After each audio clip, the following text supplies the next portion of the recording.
Hey friends, thanks for joining me, Jim Baroud, to hear a few insights from leaders who represent our innovation ecosystem. Today's chat is with Gary Stewart, the Managing Director of Techstars New York, a serial entrepreneur, and a visiting professor at Yale. So right now, I'm the managing director of Techstars New York City, powered by JP Morgan. What that means is that JP Morgan raised an $80 million fund from some of their high net worth clients, with the thesis being that we should support and invest in underrepresented founders and underrepresented fund managers. So we essentially, the program runs in 9 cities. I'm the managing director for New York, and I invest in about 24 companies per year, giving each of them a $120,000 check, combined with a 13-week program really designed to help them go from that kind of pre-seed to seed level. That is amazing. So is it 24 companies in New York or throughout the 9 cities? No, 24 in New York, and then we're also in Detroit, Chicago, Miami, LA, New Orleans, a few other places, but yeah, 9 cities throughout the US, and each MD is responsible for about 24 investments per year in that kind of geographic area that they're managing. That's really exciting. I can't wait to see the results, right, over time. Now, when did it start exactly? Started about maybe about like a year and a half ago is when kind of the money was raised, and I think the first startups were invested soon thereafter. So I'm in cohort two. Some of my colleagues would be in their third cohort, which gives you a sense, yeah, like kind of like a year and a half ish is how long it's been around in terms of us actively making investment in these founders. So 5 years from now, what would be Mhm. a dream result? As Beyonce said, have a Black or Latino Bill Gates. I mean, I think at the end of the day, the thesis really is that talent is everywhere, but opportunity is not. And so let's help provide the opportunity. Like there are so many amazing founders out there, but if they aren't connected to the right networks or live in the right city, didn't go to the right schools or have the right kind of pattern match, meaning they don't look like the folks who historically have been the ones that have been unicorn founders, then they're usually excluded. So our job is to try and make sure that we remove that. It can't be the case that Blacks, Latinos, and women make up about 70% of the population, but get collectively about 3 to 4% of the funding. The only way you can justify that is if you believe that we're just inherently less talented than that small group of folks who are usually white guys from Stanford, who get all of the funding. Right. Great point. And there's been a lot of research about that. There's no such thing as free will, right? I was just like listening to a podcast, right? There's so much, privilege, in many respects, really help stack the cards on one side, right? Yes. All right. So you have a fascinating background. So why don't we start from high school? Mm. Oh, high school. Okay. So I went to like a kind of all black elementary school. My parents kind of put me in a private school in the Bronx, did the best that they could. We were like immigrants from Jamaica. And then one day I found out about this thing called the Bronx High School of Science, a kind of specialized high school. Took a test, got in, and I think that kind of like changed everything. So shout out to Bronx Science, one of the three specialized schools in New York, where basically it just depends on the test score that you get to get in. I got in there. All of a sudden, I discovered debate. I discovered leadership. So I became president of my high school. I was the New York City debate champion in Lincoln Douglas debate, which is what they called it at that point. And then eventually I got into Yale College, where I started an organization, Yale Black Political Forum. At that point, I didn't even know about anything called entrepreneurship or that I was founding something. I just knew that I saw a problem, which was that there were no Black leaders being invited to Yale, even though there were people like a guy called Charles Murray coming to campus to explain the genetic inferiority of Black people. But because he was a professor at the University of Chicago, it was kind of like free speech. Whereas I was like, well, what about that makes me feel uncomfortable? What about inviting people like me to come speak? And they were like, well, we don't have an organization that does that. So I created it.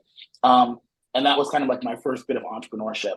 And we had people like Jesse Jackson, Lonnie Guinier, Anita Hill, Sister Soldier, all these folks coming in to talk to students about kind of like, whatever it is they wanted to talk about effectively.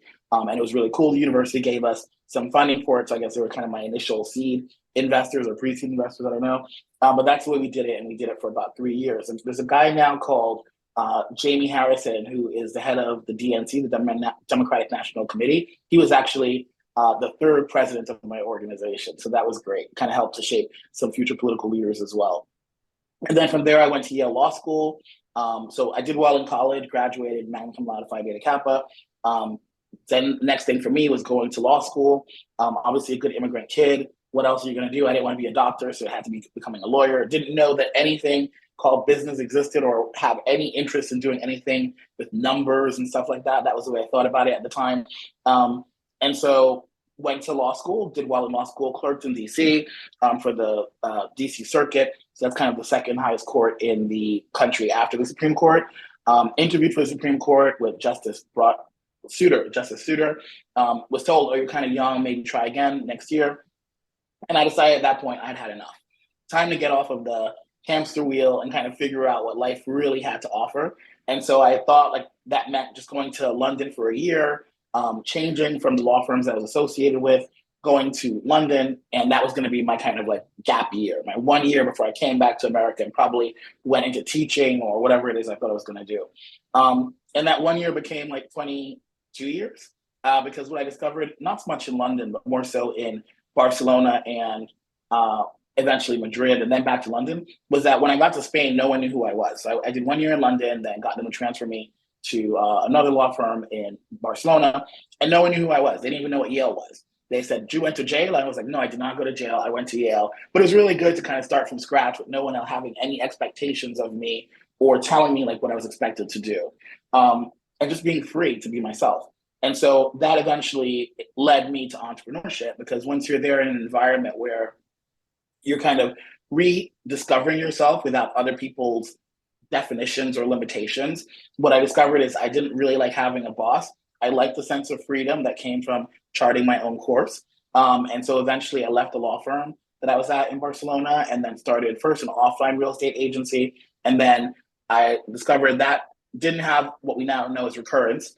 Especially in Spain, where like 4 months of the year, it seemed like everyone was on vacation, but you still had the fixed cost of paying for your employees and the offices. And so then kind of said, okay, well, what's happening in the US that I can kind of copy here? And that was Trulia right after the Google IPO, and raised some VC funding. I didn't even know what venture capital was at the time, but raised some venture capital funding for that company. And then eventually sold it with my co-founder 10 years later. And then somewhere in the middle of all that, I started teaching again because I always had the desire to teach at a business school in Madrid called IE Business School. And while I was there, a large corporate came and said, we want to set up essentially what we call now a pre-seed fund to invest in companies in our footprint. The company is called Telefonica. It's one of the world's largest kind of telecommunications companies. And I ran it for them in Spain, and then in Ireland and the UK for a total of 9 years, investing in the UK in 187 companies that I think now are worth close to $2 billion. And so that took me through a lot of different adventures, lots of different experiences. But then eventually Yale called me back and said, hey, would you want to teach at Yale Law School? There's a guy named Joe Tsai, the co-founder of Alibaba. He set up kind of a new initiative, giving us some funding to support entrepreneurship and kind of alternative careers for lawyers. And just generally, entrepreneurship was kind of a center of the Yale experience, both undergraduate and graduate. And so I went back to Yale to teach for a semester. That then drew me back to the US, and now I'm back at Techstars. Wow. Oh my God. So much there. That is so interesting. And how did you say Jack Ma supported it? Jack Ma from Alibaba? No, this is Joe Tsai, who's the co-founder. Okay, got it. So Joe Tsai is the co-founder, now the executive chair of Alibaba. Oh, okay, got it. And just digress for a sec. How is Alibaba doing these days? And Jack Ma, and we've heard a lot of talk about, the ups and downs and sort of the Chinese government. Any insight to that? Not much. I mean, Joe Tsai came to my class to speak like 2 weeks ago. So it was a really great session. The bit of research I did is that the company is still worth about $225 billion. I think he personally is worth somewhere between $8 and $10 billion. He's the owner of the Brooklyn Nets. He's doing okay. The company seems to be doing okay. And I think like when I read the analyst reports afterwards, I mean, the expectation is that the share price is going to jump a lot in the next 12 months. So, I think like, obviously, I think the only thing that he said, obviously can't say anything confidential to us, but Only thing he said is entrepreneurship life, you never know what's going to come next. You just have to ride with it. You know what I mean? And I think like that's a good lesson that you need to remember, whether you're starting out or you've already IPO'd your company and, are now kind of a multi-billionaire. There's always going to be something that's going to come up. And as an entrepreneur, you just have to deal with it. Yeah. So how do you find the time to teach as well these days? Yeah, good question. I mean, I think the thing about it is that the two jobs for me are kind of like very much um, connected. I think the thing I discovered is that like going back to teach at an academic institution where entrepreneurship, historically might have been like maybe too academic and not practical enough.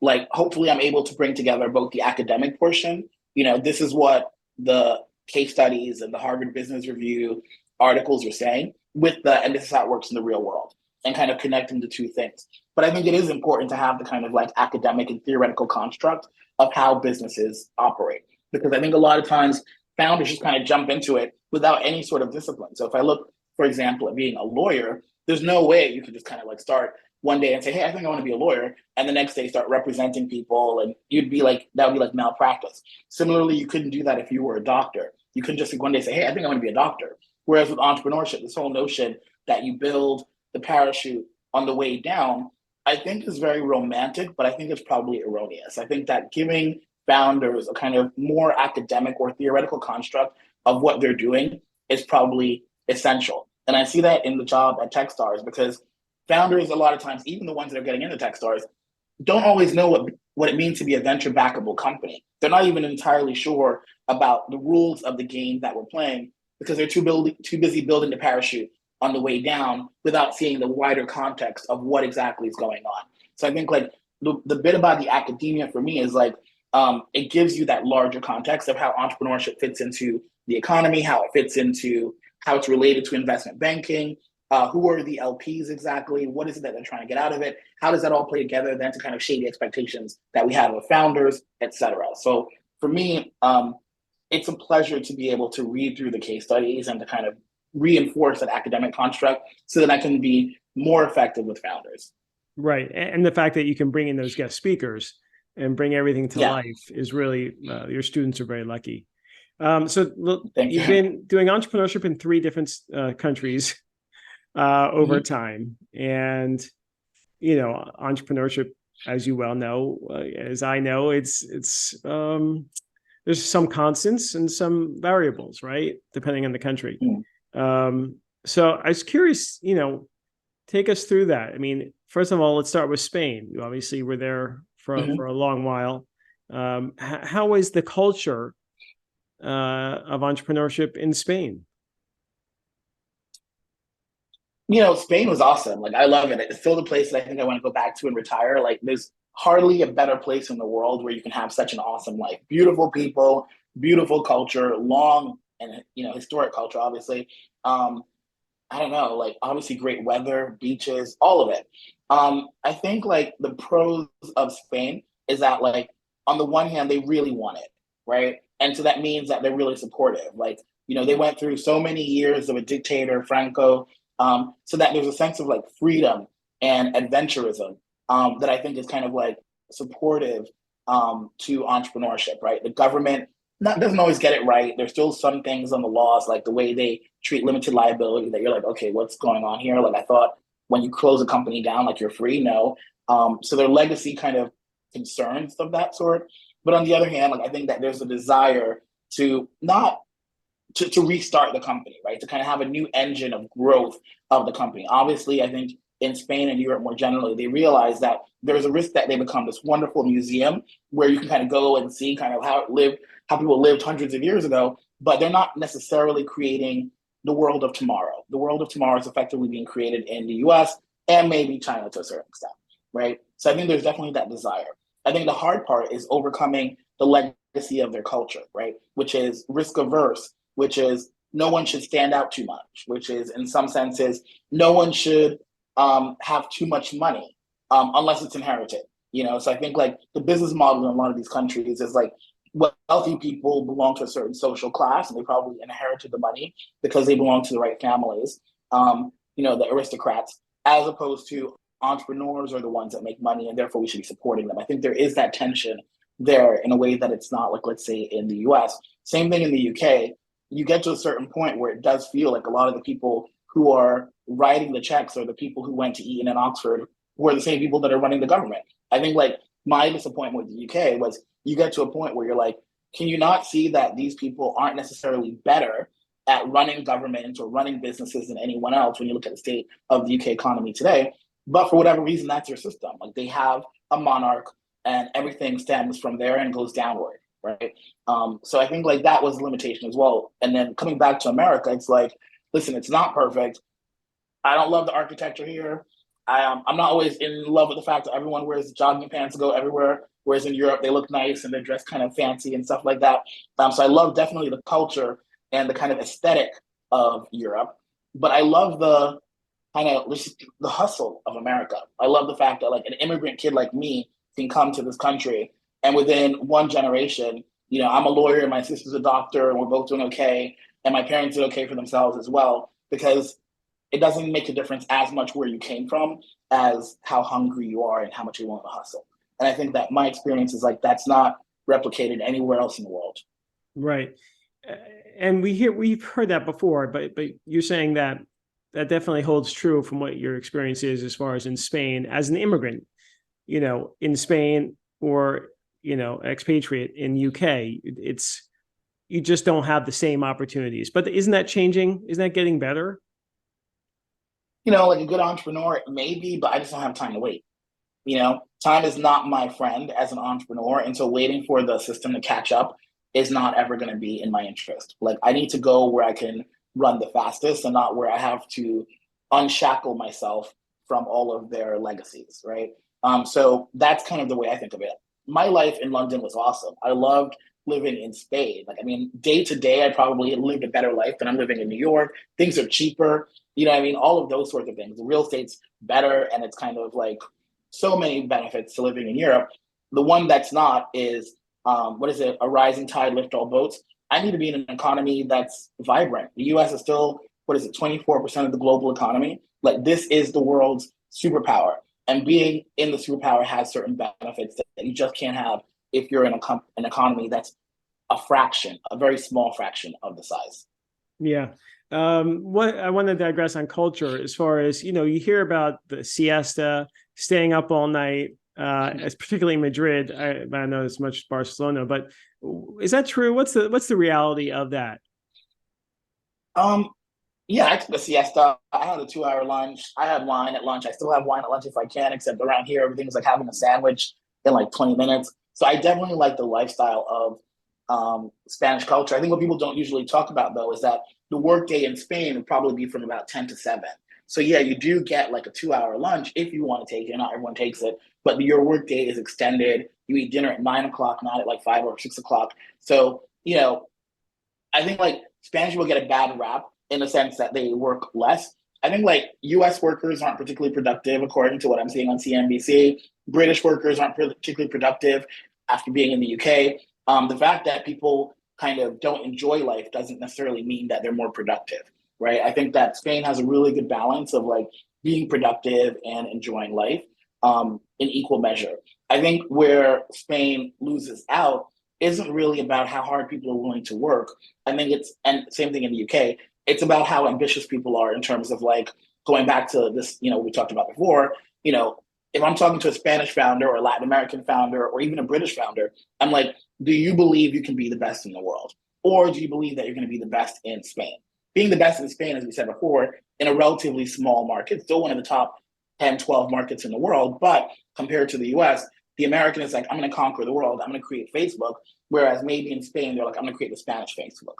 And the Spanish Facebook might be worth $80 million, whereas the Facebook is worth, I think last time I checked, $800 billion, right? So it's just a question of the scale of your ambition, which is usually tied to the culture, but it's not necessarily tied to how hard you want to work.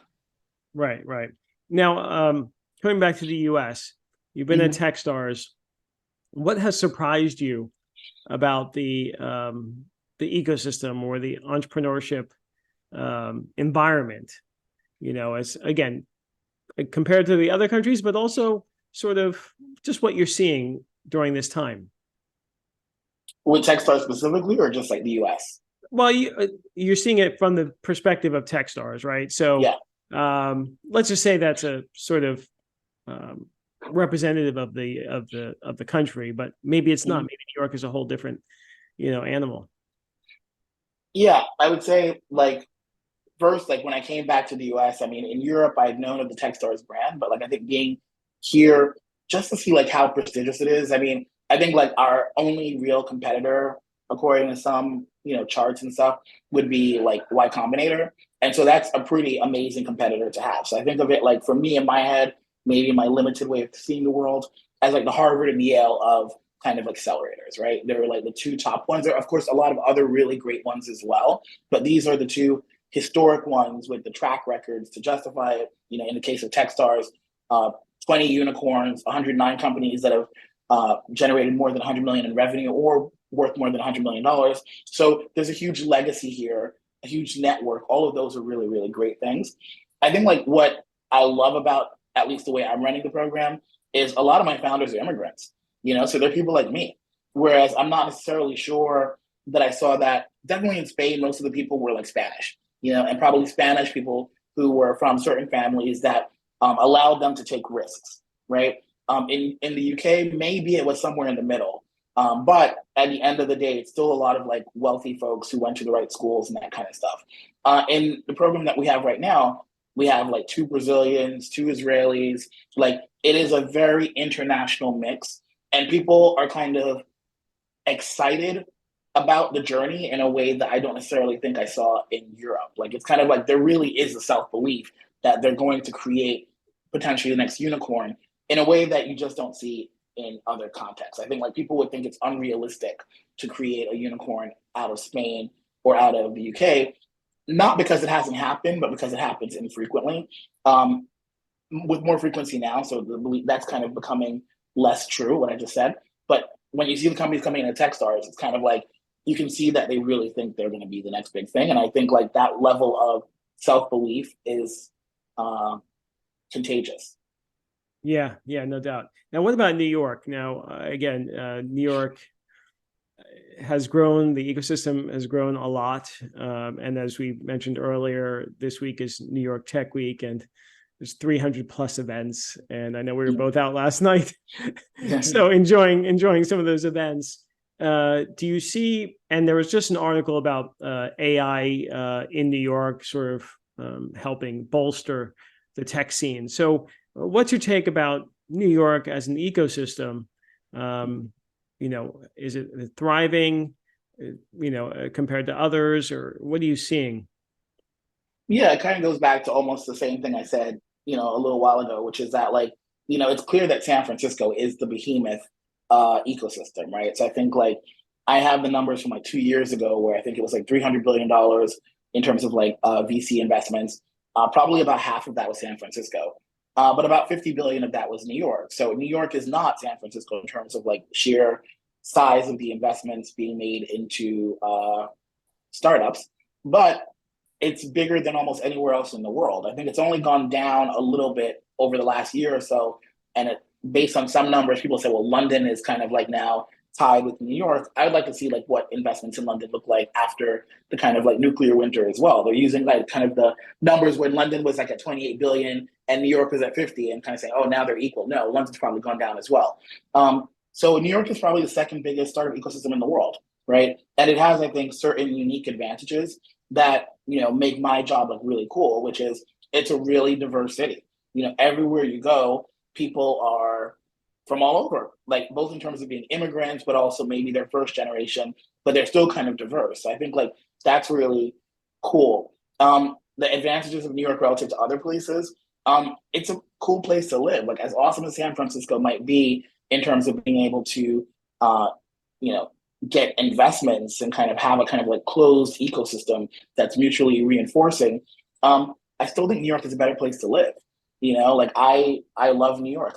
I grew up here, and I kind of think like it has a kind of attractiveness that I don't think a lot of other cities in the world, maybe except for London, probably have. So yeah, I think like there's a lot that New York has to offer. One of which is money to Right. invest in companies. Right. Well, speaking of money, where are we as far as the state of funding? at this point in time? As we all know, it's been depressed, but how are you seeing it? And when is there going to be a bit more light at the end of this tunnel? Yeah, no, it's a good question. If I could do that, if I could tell you that, I mean, the best I can say is the most recent reports I've seen is that funding is down by probably at least 50% relative to like the peak. Um, it's a lot, it's taking a lot longer. So Morgan Stanley also run a kind of accelerator program in New York. And so they came to speak to our founders. And so I asked them these questions. What they said was their research suggests that like 2025 is maybe where the public markets are going to recover, I think, or the end of 2024, beginning of 2025. And then there'll be a lag before that's kind of being felt by kind of like venture capital and startups. So yeah, we still probably have like another good year or two before it kind of gets back to anything that it looked like before. I think though what it really means is that companies have to be a lot clearer about why they're good investments, right? I think a lot of the pressure is being driven by LPs that have seen companies like Instacart that were worth $40 billion before the IPO, and then had to go back down to $10 billion, right? Because the question is, where's the money going to come from? This kind of magical thinking that we'll eventually figure it out. Maybe there's less patience for that in the current ecosystem. So we just have to tell founders, try to build a business from day one. Don't just kind of build it and they will come, and then eventually investors will keep funding it until you figure it out. And then there probably has to be a bit more of a sense from the beginning of like, how is this actually going to work from as a business, as opposed to a project? And what about what you're doing is making it like highly investable from the point of view of an investor that wants to get a very big return in 10 years, right? And kind of needs more information and has less faith than probably they had a few years ago. So in some senses, it's just kind of making people be a bit more realistic about what they're doing and kind of minimizing a bit the hype around kind of founders and I'm so sexy. It's like, no, get back to basics. You're building a business. Help me understand what the business is. Yeah, absolutely. Now, what about the accelerator marketplace? As we know, the past 10 years, it's gone up and, a lot less now. But I think there's been sort of some resurgence a little bit. But could you tell me how you see it? I think accelerators, it's like a term that's become so diffuse that it almost means nothing. I mean, I think what we are at Techstars is we're pre-seed investors, right? Like we put money into companies. And so our interest is in helping them to increase their valuations so that we and our LPs make money, right? There are a lot of accelerators that don't do that, but I think that's a separate category of accelerator. So I think, there's always going to be a need for accelerators of the sort that I think Techstars is, right? Because at the end of the day, as we said at the beginning, a lot of companies, even the best companies, don't understand how the rules are played. And as long as the rules require warm intros, you're going to need someone to vouch for you just because there's so many companies so early without significant validation, and someone has to be willing to take a bet. And we're that first bet for a lot of the companies. Other accelerators that don't do that, yeah, maybe that's a little bit different. Right. And what about the pipeline, particularly for Techstars New York, or for all the 9 cities? Are you optimistic about that? I think our entrepreneurship ecosystem nationally has improved over the past, 10, 20 years. But I have a feeling there's a ways to go. But I'm curious to get your perspective. Pipeline, we have no issues with pipeline. I mean, I spoke to Michael Seibel. He's another speaker at my class this past Monday. And he basically said that right now they're in the process of reviewing the applications to the current, or I guess to the next batch of YC companies. And he said they received about 21,000 applications, right? He said it can go up to about 27. So, for us, our last cohort, so, we only take 12 companies. They take 500. So we have to kind of aggregate it across all the programs. But for our program, we had about 2,200 applications for 12 slots. And these applications, like I said, are coming from Israel. They're coming from Latin America. They're coming from all over Europe. So the question is, can you find 12 or 24 good companies or good enough companies, meaning that there's enough there for you to be willing to take a bet on, help to work with them to turn them into the next Airbnb? Definitely. Is that number infinite? That might be a different question, right? But I think, are there enough people out there with enough great ideas that with a little bit of guidance could become a big company? Yeah, definitely. I don't think that's any concern at the moment. I think at Techstars, we're lucky enough to be able to get applications from some of the best and brightest people in the world. So why wouldn't we expect there to continue to be new great companies being formed? Right. And what about AI? Obviously, a lot of hype still. How is that factoring into your scouting? Is that sort of is it lessening, or where does that stand as far as the importance of an AI element for companies? Probably about half of our cohort companies now are kind of actively positioning themselves as AI companies, where AI is kind of integral to becoming more efficient, to making their solutions cheaper or better or whatever the case may be. Again, I asked Michael Seibel the same question, like, what do you think about the AI thing? And I think his answer was really interesting. So I'm going to borrow it, which was, at the end of the day, it's kind of like asking, what do you think about the internet back in like 1999? If a company did not have a kind of software or internet solution, you probably would have said, okay, you're a traditional business, you're going to be left behind. I think AI is a technology. It's not kind of a vertical. It's just something that kind of enables the solution to be more efficient. So his point of view was, if you have a new technology that makes things more efficient, why wouldn't you be using it? Unless you have a really good reason, you should be using it. So I think I kind of ascribe to the same thing, which is, it's not a vertical. It's not like AI is a vertical. It's just a technology. And the question is, how are you using the newest technologies to do what you're trying to do more efficiently, more cheaply, better, et cetera? Got it. Okay, this has been a great conversation, Gary. Thanks for it. We usually do just one thing. So, first, what is one tip you give all entrepreneurs who are considering accelerators? Considering accelerators?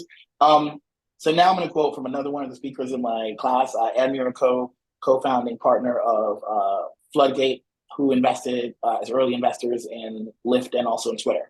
And it's really try and explain to the investor, what is the wave that you're riding? So going back to the AI question, what is it that's happened recently that means that there's a new opportunity, whether it would have been smartphones in 2008 with Airbnb and Uber, or now AI? What has happened recently, whether it's a demographic change, regulatory change, a technological change, that's unleashing a new wave of opportunity, and that you're going to be the founder that's going to be able to ride it to the end, right? The why now question, right? Why could this not happen 5 years ago? Why should it not happen 5 years from now? I think a lot of founders, when they're pitching, just give you a generic pitch. Hey, like, people are hungry, so I created a restaurant. Yeah, but like, there are hundreds of other restaurants out there. Like, what are you doing now that can only be done now? Like, that's what people are really looking for, right? Because that's the only way you're going to create like $1 billion business, is if there's a new wave that's been unleashed, right? And then the second bit that I thought was really great from what she said is, and what's the unique insight? A lot of founders kind of don't realize that, especially when you're reviewing 2,200 applications on the case of YC, 27,000 applications, you're seeing a lot of the same things over and over again, right?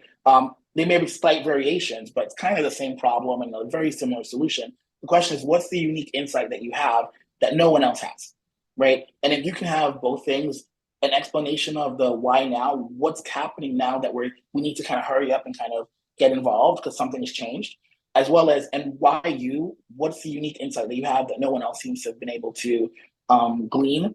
Those two questions are probably going to help you a lot in your application. So don't send in generic applications explaining what your product does. Send in an application that explains, why is this going to be $1 billion opportunity because of this wave, and what's the insight that's going to help you to differentiate from your competitors? Does it make sense? Yeah, absolutely. Here's another question that I think all entrepreneurs are pondering. What's one way that entrepreneurs should be leveraging AI? That's I wouldn't be able to answer that, because it really depends on the problem that they're trying to solve. But I think that I'm going to turn the question around, which is, why shouldn't you be leveraging AI if you have a solution, right? Like, all of the companies in the world are trying to figure out how they're going to leverage AI to be more relevant. And again, I think about it, when I was at Telefonica, like, one of the big questions was, if Telefonica continued to operate the way it had in the past, eventually they would become a dinosaur, right? And then they had to figure out, so how are we going to use mobile technologies? How are we going to use big data? How are we going to use, I think all companies, not just startups, all companies should be thinking. So if there's this new technology, just as there was, now we would think of companies weird if they didn't have like a website, if they didn't have certain, a presence on Google, local, or whatever the case may be, if you couldn't find them on Google. I think they should be thinking about AI in the same way, which is like, it's not like, why should you be using it? It's why shouldn't you be using it? I think that's probably the question. Got it. And what about, a lot of folks are now using it for presentations and applications and proposals. So are you seeing that in your inbound? And is that a good thing, or are you concerned? What advice would you give for entrepreneurs who are just leveraging it? I mean, I think it's a great thing. ChatGPT, I was kind of like skeptical that I bought like the subscription to when I'm doing presentations, not my kind of presentation for the class, but if I have to like research Michael Seibel, I can literally say to ChatGPT, hey, I'm a professor at Yale Law School. I'm kind of interviewing a recent alum. His name is Michael Seibel. I want like 10 questions that focus on 5 or 6 different areas, and I'll tell the areas. And ChatGPT will give me really great questions as well as a great intro. So at the end of the day, again, it goes back to being a productivity tool. Like you can use it to do a lot of things that before it would have been a Google search and then you looking for templates, whatever. Use it. Why not? Like the question is, why shouldn't you be using it? Like, don't feel guilty if you're using technology to be more productive. Like, just make sure you're being more productive. Got it. This has been really great. So we usually end, Gary, with a poem or a saying or a quote. What would you like to share with our audience?